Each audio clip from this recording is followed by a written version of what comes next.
eu vou falar com você sobre raízes profundas, frutos duradouros. A começar por Levítico, capítulo 6, versículo 13. O fogo deverá sempre queimar sobre o altar, nunca se apagará. Em uma outra versão, o fogo arderá continuamente sobre o altar. É a que está projetada aí na tela. Não se apagará. E ainda em outra tradução, o fogo nunca se apagará no altar, deverá ficar sempre aceso. Vamos para 1 Tessalonicenses 5, 19.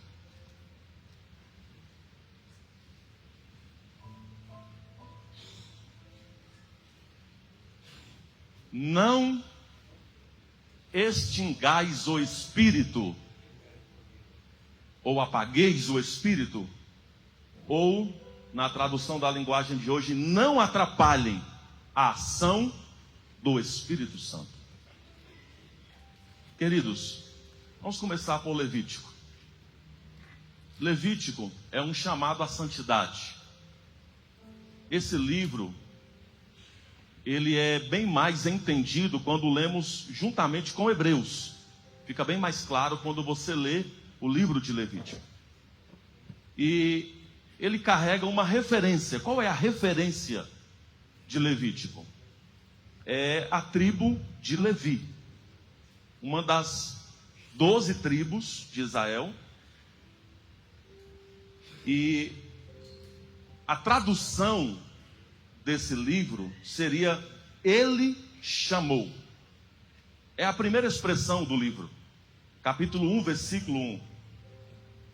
E ele chamou, está aqui remetendo a Deus que chamou Moisés para algo bem específico na direção, no cuidado com o povo de Israel. Mas falando da tribo de Levi, porque a primeiro momento a gente pensa que esse livro trata apenas para a tribo de Levi, porque a tribo de Levi, ela se distinguia, das demais tribos por ser uma tribo separada, consagrada ao serviço integral. Era uma tribo que estava em tempo integral para o ministério.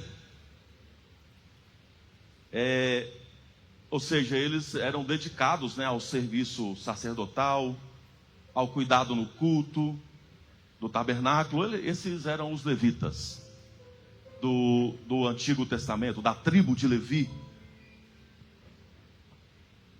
Como parece que o livro está tratando especialmente a tribo, aos sacerdotes e ao ministério integral, é importante dizer aqui que não.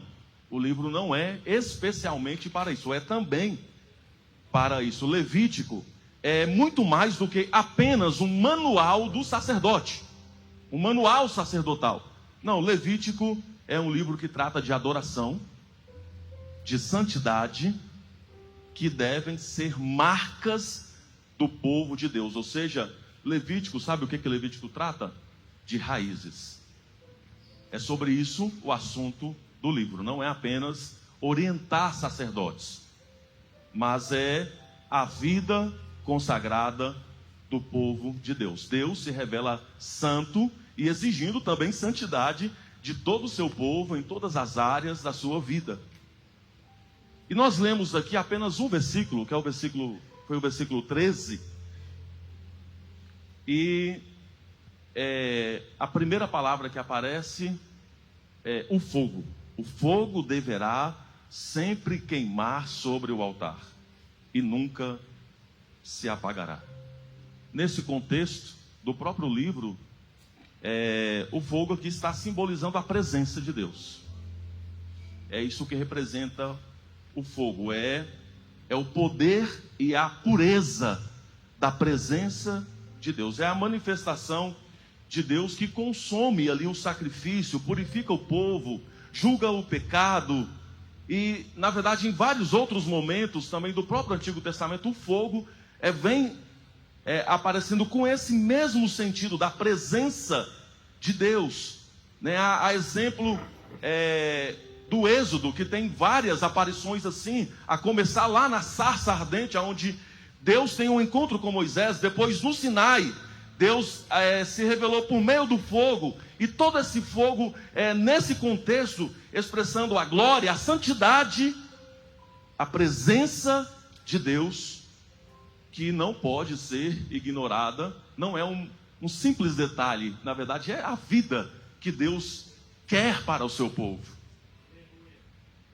E o fogo do altar que nunca deveria se apagar, como está descrito aqui no versículo 13, representando aqui a presença constante de Deus, a adoração contínua do povo de Deus.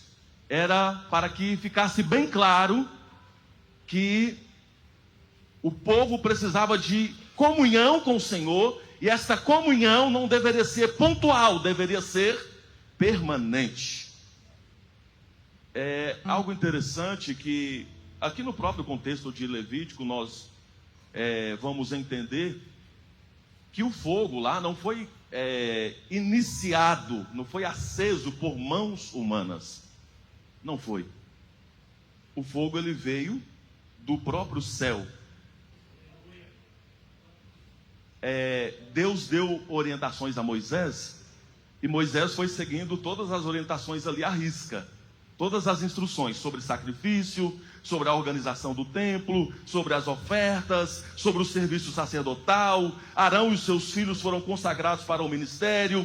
Durante a cerimônia de consagração, Moisés derrama do óleo da unção sobre a cabeça de Arão e ungiu para santificá-lo, é o que diz aqui no capítulo 8, versículo 12. O tabernáculo e todos os utensílios também foram ungidos, separados ali exclusivamente para o serviço do Senhor, porque no Antigo Testamento objetos são ungidos, no Novo Testamento não mais. As pessoas são ungidas, não objetos, mas no Antigo Testamento o óleo da unção foi derramado ali sobre utensílios, sobre objetos, porque ele estava dizendo que seria para uso exclusivo do serviço do Senhor. E quando tudo estava preparado para o primeiro sacrifício, Deus então confirmou a sua presença de maneira sobrenatural. Qual foi a maneira que Deus confirma a sua presença? Caindo fogo do céu. Levítico 9, 24 diz assim: e saiu fogo de diante do Senhor, e consumiu todo o altar, o holocausto e a gordura. Vendo isso, todo o povo gritou e caiu sobre as suas faces. Não era fruto de esforço humano. O fogo não precisava do esforço dos homens. O fogo era uma manifestação direta da glória de Deus. Era um sinal visível de que ele estava aceitando o sacrifício e estava no meio, estava presente no meio do seu povo. E uma ordem então foi dada: o fogo do altar nunca deve se apagar. Vocês devem adorar, e não só no domingo, tá? Vocês devem adorar, e não só na quinta-feira, tá? Vocês devem adorar continuamente. Continuamente. Todos os dias devem ter fogo. Todos os dias devem ter adoração. Irmãos, sem o fogo de Deus, o que é um altar?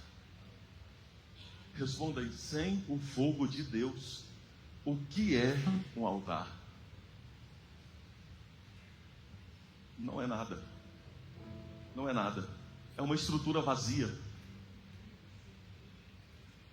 Não tem nem sentido. Não faz nem sentido. O fogo aqui é realmente para dizer: eu que estou gerando isso. E qual é o seu papel? Deus também deu a instrução. Você então deve conservar o fogo. Os sacerdotes então colocavam lenha todas as manhãs. É o que diz capítulo 6, versículo 12. todas as manhãs, porque pela manhã o fogo já está baixo. Pela manhã o fogo já está ali, menos fogo. Então, pela manhã o sacerdote tinha que ir lá e colocar lenha.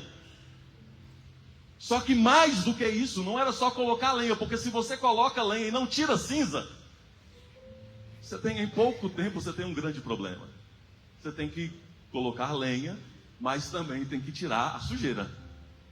Você tem que ir tirando as cinzas, cuidando do altar, porque esta chama divina, ela precisa de disciplina, ela precisa de zelo, ela precisa de constância, porque senão o fogo se apaga, e a ordem era: o fogo não pode apagar. Continuamente esse fogo precisa manter aceso.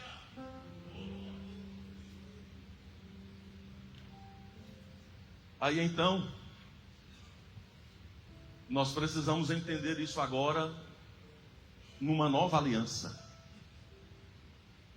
E na nova aliança, o texto que mais poderia exemplificar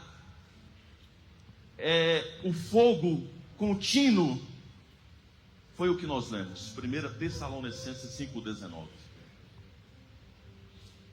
Porque esse princípio, irmãos, do fogo inextinguível do altar, ele é apresentado em toda a Bíblia. Observe, tem um ponto aqui que é importante dizer, né, que depois, quando Salomão construiu um templo, novamente o fogo desceu do céu e consumiu os sacrifícios.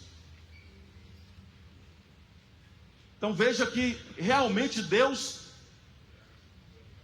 derramou fogo do céu lá no Levítico, mas quando foi construído um templo fixo, também diz lá em 2 Crônicas 7:1, que quando foi inaugurado aquele templo, da mesma maneira, o fogo do céu desceu e acendeu o altar e consumiu o sacrifício. E essa perspectiva de fogo inextinguível, ele continua no Novo Testamento.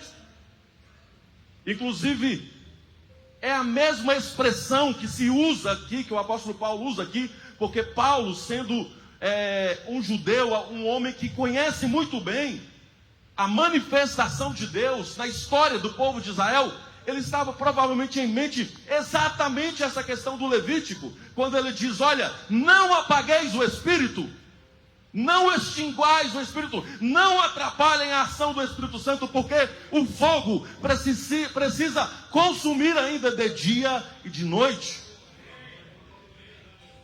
A carta que Paulo escreveu à igreja de Tessalônica, que era uma igreja nova, que era uma jovem igreja que estava enfrentando perseguições, confusão doutrinária, especialmente do tema sobre a volta de Cristo.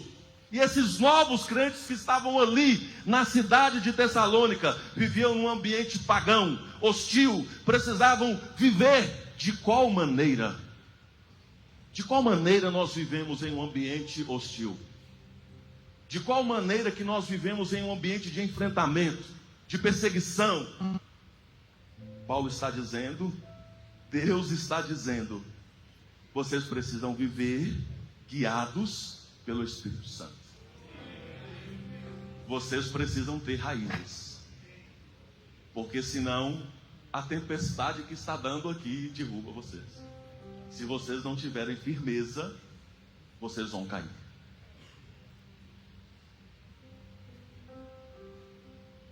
Não apaguem o Espírito, não extinguem o fogo do Espírito.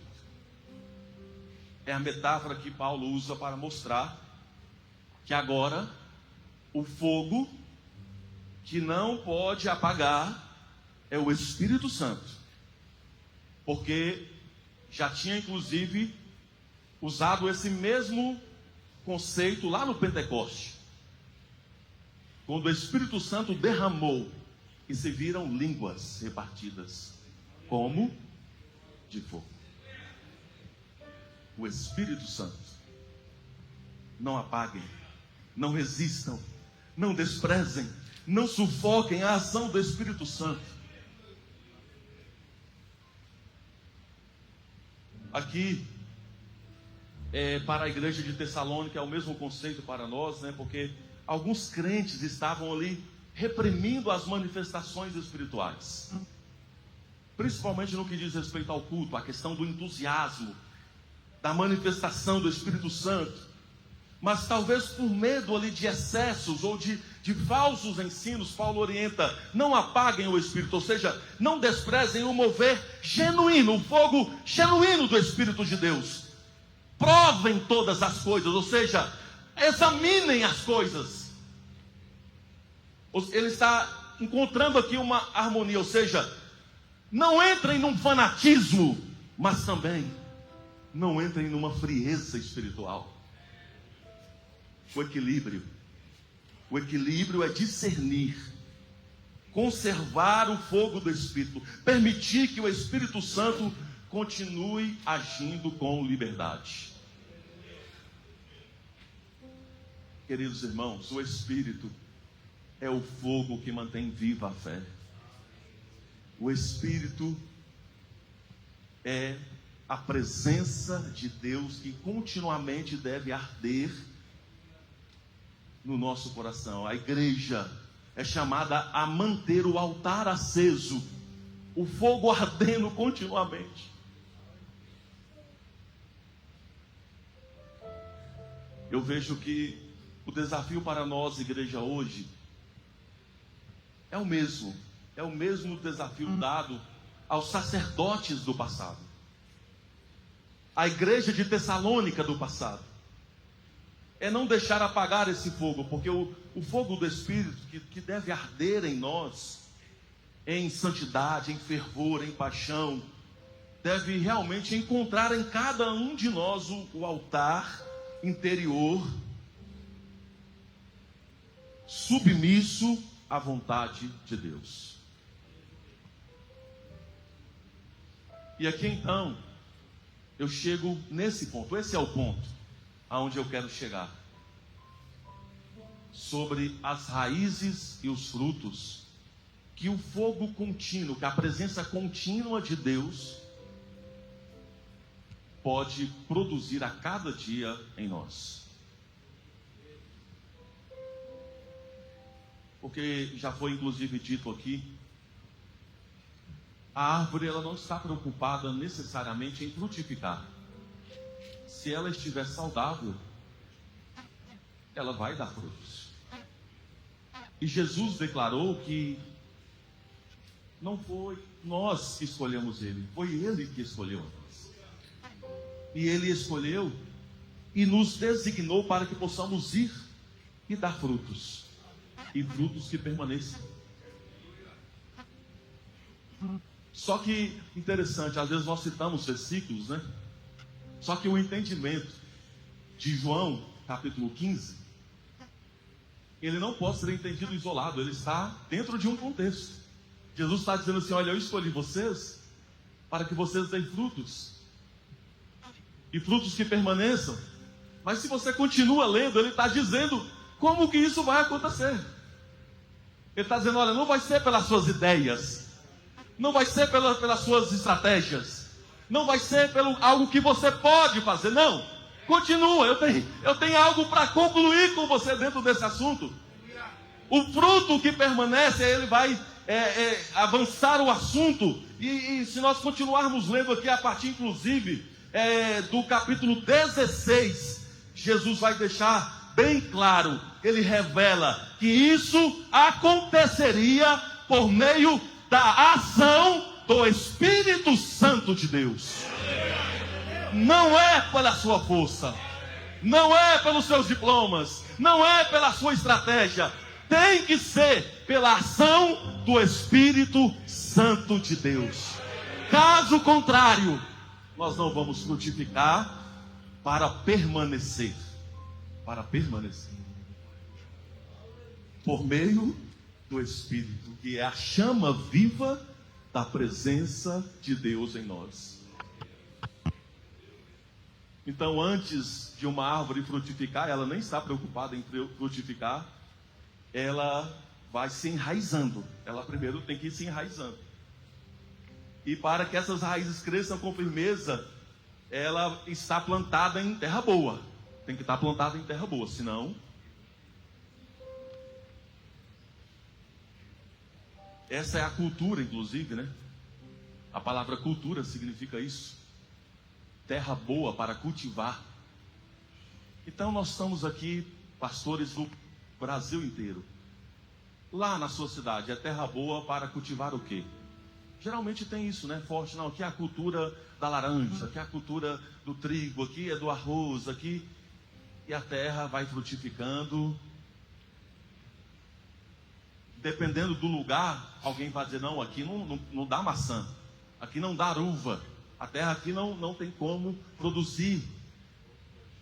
A cultura daqui não suporta esse tipo de frutos.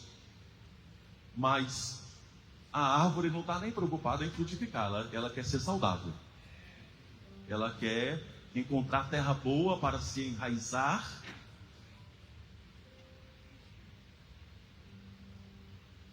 E ali, por meio da terra boa, da própria chuva, se for em um lugar onde ela pode ser regada. Meus irmãos, a vida espiritual também é assim, todos nós sabemos. Só floresce e frutifica de forma saudável quem está enraizado em terra boa.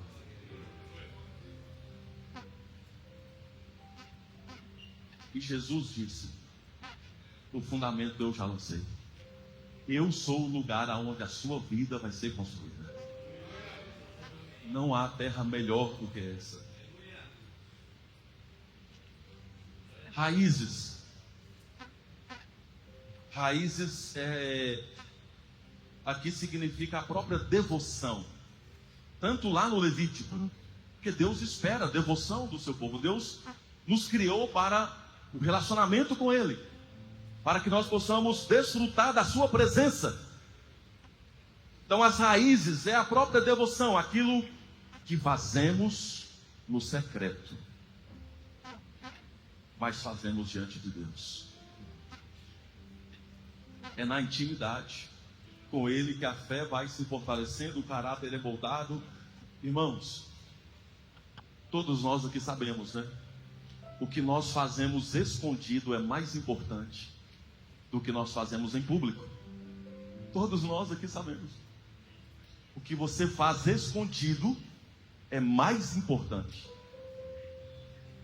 Quem via o sacerdote lá todo dia pela manhã colocando lenha no fogo? Quem via? Quem via o sacerdote lá todo dia tirando cinzas? Ninguém via isso, irmão. Quem vê você lá todo dia dobrado, prostrado, chorando, mergulhado na palavra? Ninguém vê. Ninguém vê. E graças a Deus que ninguém vê. Só que nós estamos vivendo em um mundo onde nós queremos mostrar tudo para todo mundo. Meu irmão, esconda a sua vida em Deus, pelo amor, esconda, fica escondido. Se Deus não quisesse cada um de nós aqui escondidos, não teria na palavra tanta mensagem para que nós pudéssemos nos esconder. Aquele que habita no esconderijo do Altíssimo, a sombra do Onipotente descansará. Deus quer você escondido. Deus quer você secretamente. Quando Jesus falou lá sobre a oração, qual foi o modelo de oração que Jesus nos ensina? Entre no teu quarto, fecha a porta. Esconda, esconda, esconda, esconda, esconda. Tem muita gente querendo se mostrar, tem muita gente querendo aparecer. Você, eu, não. Escondamos em secreto com o Senhor. Raízes se cria assim, irmão. Raízes só cria no escondido. nós só vamos ter realmente uma espiritualidade que consiga contagiar outras pessoas se nós primeiros tivermos fortalecidos espiritualmente falando. Se não tivermos, nós podemos até animar alguém, mas não contagiar alguém. Deus cada vez mais quer você, todo dia, lá pela manhã, colocando lenha, tirando cinzas. Esconda a sua vida em Deus. É mais importante o que você faz escondido do que você faz em público, irmão.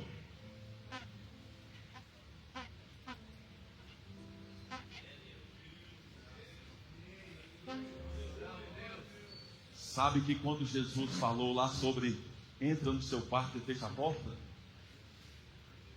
nós pensamos no quarto de hoje, né? E que o quarto de hoje já é algo secreto. Alguém vai lá em casa conhecer a casa, né? Aqui é a sala, aqui é a cozinha. O quarto passa assim na porta rápido. Aqui é meu quarto. Não entra aí não. Aqui é lugar de intimidade aqui. Só que Jesus está dizendo que o modelo de casa daquela época é outro. Não é esse modelo de casa que nós temos hoje. Provavelmente esse quarto aqui é a despensa. É um lugar onde eles colocavam a despensa, os alimentos. Porque hoje nós temos armários, temos um monte de coisa lá na cozinha. Mas naquela época o modelo de casa era diferente. Então Jesus está usando mais ou menos essa expressão. Entre lá em um lugar aonde alguém vai para buscar alimento. Esse é o lugar secreto. O lugar aonde você vai para se alimentar. É escondido, é secreto. É você e Deus. É assim que se cria raízes. Raízes se criam escondidas. Não se cria raízes mostrando. Raízes vão cada vez mais avançando, escondidas. E é onde cada um de nós aqui devemos estar, escondidos em Deus. A consequência de raízes profundas. Então se tem os frutos que por sua vez representa a alegria genuína, constante, que nasce de um coração que está dominado. A chama do Espírito Santo está acesa. E como eu disse aqui, a espiritualidade que contagia, irmãos, é a espiritualidade viva, autêntica, que inspira, que desperta nos outros o desejo de conhecer e amar a Deus. Trata-se de uma fé que transborda e vai transbordando. Não é forçada. Uma igreja que tem espiritualidade, que é contagiante, ela não precisa ser animada, ela não precisa ter ninguém animando ela, não precisa que ninguém seja um animador de plateia dela. A igreja que tem uma espiritualidade contagiante, ela só precisa mesmo do louvor, da oração, da palavra, para o fogo de Deus inflamar o coração do seu povo. A devoção é o combustível. O Espírito Santo é o vento que espalha a chama. Alguém esses dias perguntou, né? Estava perto de outros pastores conversando, e alguém perguntou: pastor, que bênção que está lá na sua igreja. O que o senhor faz para crescer? Me dá as dicas. E não era para mim que estava perguntando. Era para o outro pastor perguntando: o que o senhor está fazendo para crescer lá? Você sabe qual foi a primeira resposta? Muita oração. Muita oração. Nós fizemos uma agenda de oração. A igreja tem agenda de oração. A igreja ora. Não estou orando sozinho. Tem pessoas orando comigo pela manhã, pela tarde, pela noite. E eu ali esperando, né? Esperando qual que era a dica, que eu queria aprender também. Qual foi a minha conclusão? Mas que aula! Que aula que eu tive aqui. E se eu, no final do ano agora, quando eu for fazer o planejamento para 2026, eu colocar lá, esse ano nós vamos ter uma agenda mais intensa de oração. Esse ano nós vamos ter uma agenda mais intensa, mais intencional de consagração. Nós vamos colocar tudo diante de Deus em oração.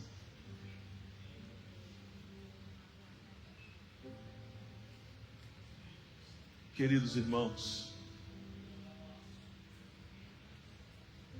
que nós possamos cultivar. O desafio aqui é que nós realmente tenhamos uma igreja saudável. Cada dia mais, não é a partir de agora, né? É cada dia mais que tenhamos uma igreja saudável, cada dia mais. E quando eu me deparei com o desafio aqui de falar sobre esse assunto, e nas leituras e todas as pesquisas que eu estava fazendo dentro desse assunto específico, tentando filtrar ao máximo o entendimento da espiritualidade contagiante, todos os resultados que se dava dentro desse assunto dizia: esse talvez seja o assunto mais delicado, porque espiritualidade cada um tem a sua, porque vida com Deus cada um tem a sua. Mas como nós não estamos falando de modelo e nem estamos buscando modelo aqui, nós estamos apenas buscando entender o princípio bíblico. Assim, o que mais eu quero destacar aqui desse princípio é, queridos, nutra cada vez mais a sua vida interior. Cada vez mais fique escondido em Deus. Cada vez mais viva secretamente em Deus. Cada vez mais busque experiências com Deus. E ao mesmo tempo das experiências, busque também as firmes convicções da palavra de Deus. Continuamente adore, continuamente viva em um arrependimento contínuo, para que as raízes possam crescer, firmar. Cultive a sua vida, porque eu quero inclusive relatar aqui, apresentar uma breve lista de forma objetiva, de algumas coisas, sabe, irmãos, que são matadores da paixão espiritual. Tem muitas coisas querendo matar a sua vida espiritual. Um monte de coisa. São as cinzas que estão lá, que não estão sendo removidas. Estão lá fazendo monturos. E aí daqui a pouco você procura um pequeno espaço para dizer: eu estou com lenha aqui na mão, mas eu não consigo chegar lá mais para colocar no fogo, porque tem tanta cinza, tanta sujeira, que você... São as coisas que estão querendo matar você espiritualmente. Tem muitas coisas querendo detonar você, acabar com a sua vida espiritual. Então fica aqui um alerta. Entre essas coisas, eu vou citar aqui o ativismo religioso. O ativismo religioso. É as pessoas fazendo muita coisa para Deus, porém, pouco com Deus. Fazendo muita coisa, é para Deus, mas Deus está presente? Ou virou uma atividade religiosa? O que nós fazemos virou uma série de obrigações, uma lista de atividades a fazer. O ponto aqui é: Deus está mais preocupado que você esteja com Ele do que fazendo coisas para Ele. É diferente. O que Deus quer mais de nós é que nós estejamos com Ele, na presença dEle, vivendo para Ele. E aí tudo que nós fazemos, nós vamos fazer com alegria, com prazer. Vai ser um peso, mas vai ser belo, porque Deus está presente.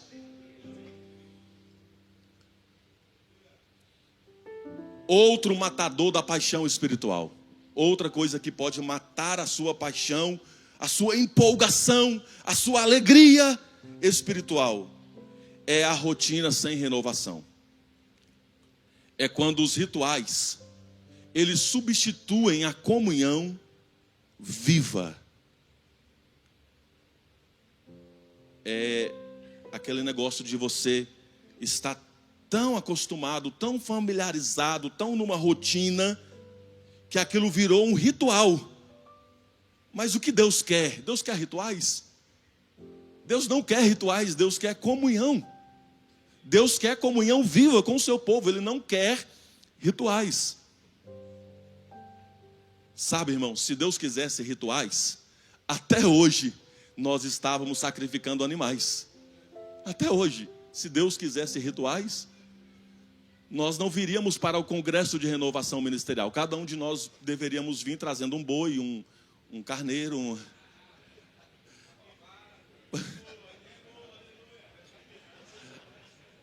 para queimar aqui sacrifícios de animais. Chega um tempo que o próprio Deus diz: olha, eu vou rejeitar o sacrifício de vocês. O próprio Deus chega um momento que Ele diz: eu não vou aceitar mais sacrifício de vocês, porque vocês estão cheios de rituais, vocês estão vindo aqui só para fazer cerimônias, e a comunhão, e a vida comigo, eu quero a minha presença no meio de vocês. Eu cansei de sacrifícios. E aí, definitivamente, de uma vez por todas, foi dado um sacrifício vivo. E quando João Batista vê Jesus, ele olha e diz: eis o Cordeiro de Deus, que tira o sacrifício, que tira o pecado. É o sacrifício definitivo. Ele tira o pecado do mundo. Aleluia, aleluia. Deus quer a nossa comunhão. E principalmente Ele sendo o centro, Ele sendo a própria comunhão. Mas a rotina de cerimoniais e de rituais está matando a espiritualidade.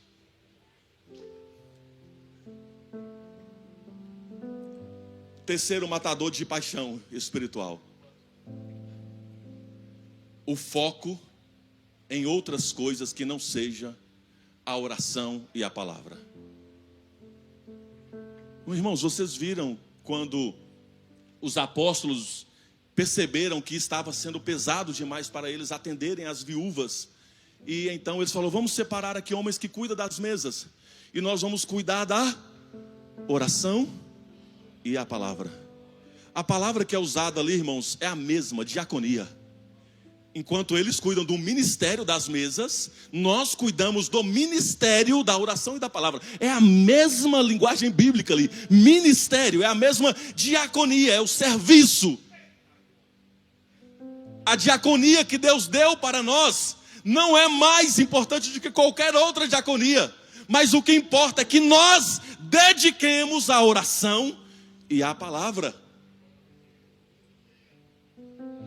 Queridos, sem essa dedicação, a raiz vai secar, o fogo vai apagar, o fruto vai murchar. Não tem uma espiritualidade que contagia se nós formos só cuidadores de outra coisa, senão primeiro e da mais importância da oração e da palavra.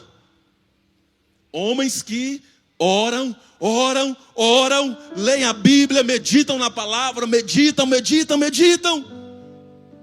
quebrantam o seu coração, porque Deus deu uma responsabilidade para nós, e essa responsabilidade que Deus deu para nós, a diaconia que Deus nos fez, é da oração e da palavra. Querido irmão, não perca o foco, esse é o seu ministério, não fique cuidando de coisas supérfluas. Eu sei que nós temos que cuidar de tantas coisas, irmãos, tantas coisas que nós temos que cuidar, tantas coisas, mas o que é mais importante? O que é mais importante? A oração e a palavra.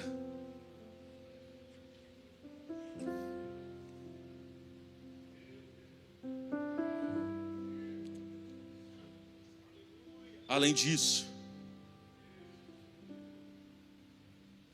é preciso dizer isso aqui: matadores da paixão espiritual. O que mata a empolgação, o que mata o entusiasmo, o que mata a alegria, a espiritualidade que contagia? Pecado não confessado. A culpa, irmãos, a culpa e o peso do pecado abafam o fluir do Espírito. A culpa e o peso do pecado apaga a espiritualidade de alguém. Durante muitos anos, as pessoas têm nos procurado para pedir ajuda dos seus pecados. Não é isso? Não é isso? Durante muitos anos as pessoas não têm te procurado para pedir ajuda e dizer: pastor, eu errei aqui, eu fiz isso, eu cometi isso. E nós estamos vindo tratando e acompanhando e cuidando e aconselhando. Só que todas as vezes, irmãos, todas as vezes que alguém chega e diz: pastor, eu preciso conversar contigo, e eu errei, eu cometi isso, eu pequei dessa forma, eu estou sentado do outro lado, e eu estou pensando: meu Deus, eu sou tão falho quanto essa pessoa, eu sou tão pecador, eu não sou melhor do que o meu irmão, eu não sou melhor do que a outra pessoa, eu também tenho os meus erros. E a questão é com quem nós falamos sobre os nossos erros, né? O pecado não confessado, aqui eu não estou nem dizendo para falar com outra pessoa, mas é o próprio coração quebrantado diante de Deus no reconhecimento das nossas fraquezas. Se isso acontece, se nós nos humilhamos, reconhecemos nossas fraquezas diante de Deus,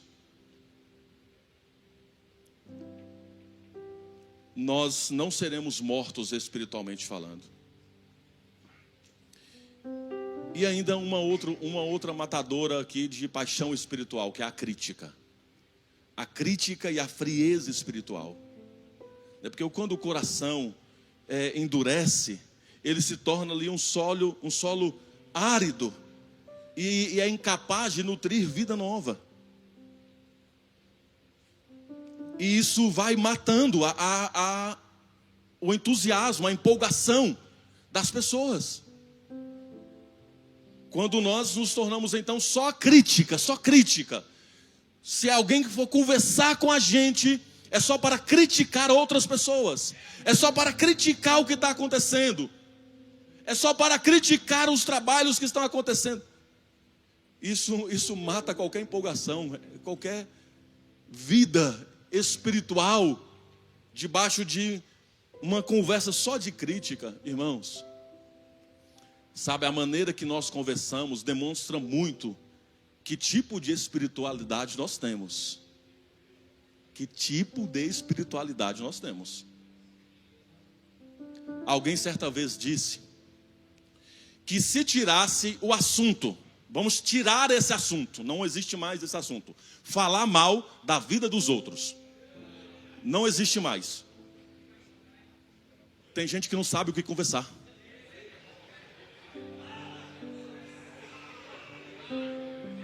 Tem gente que não sabe. E agora, nós vamos falar sobre o quê? Porque o nosso assunto principal era esse: falar mal da vida dos outros. Qual é a espiritualidade que ressoa? Qual é a espiritualidade?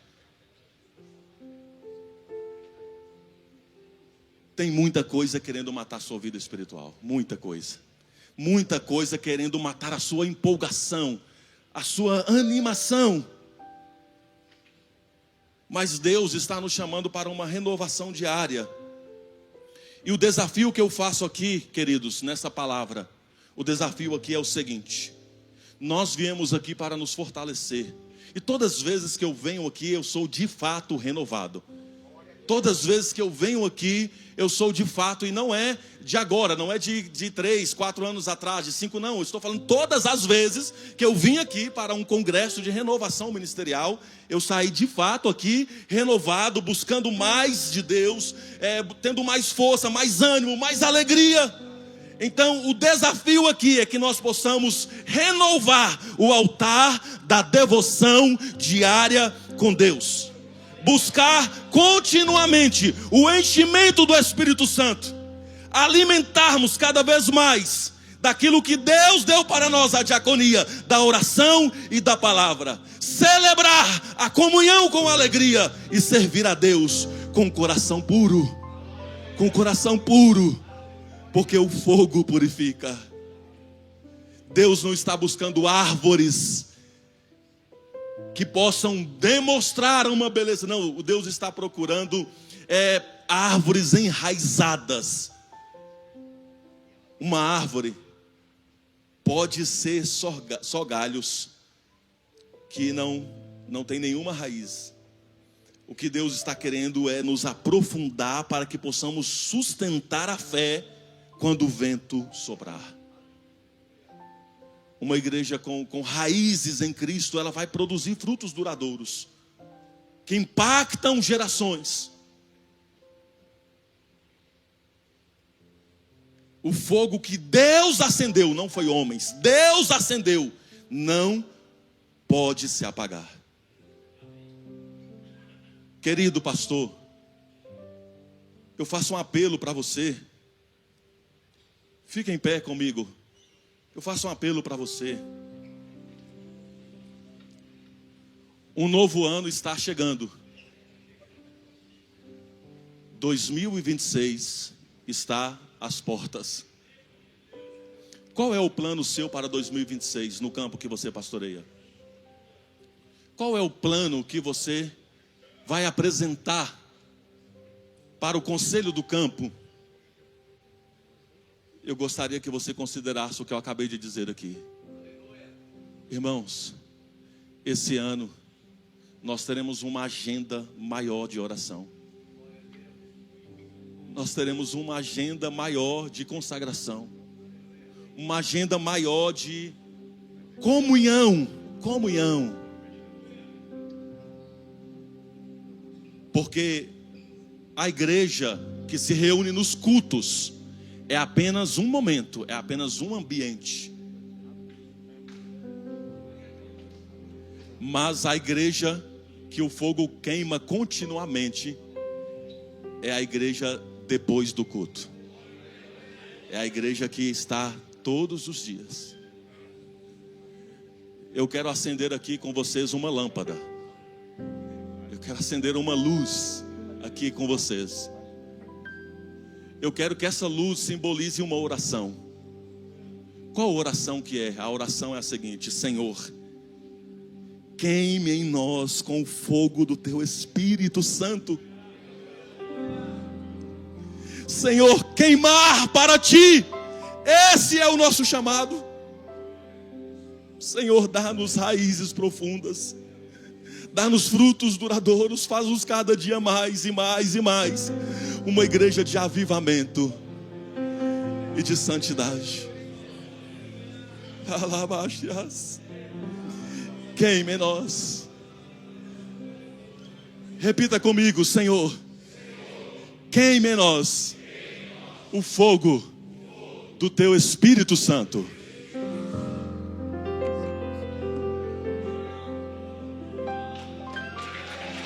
Aleluia!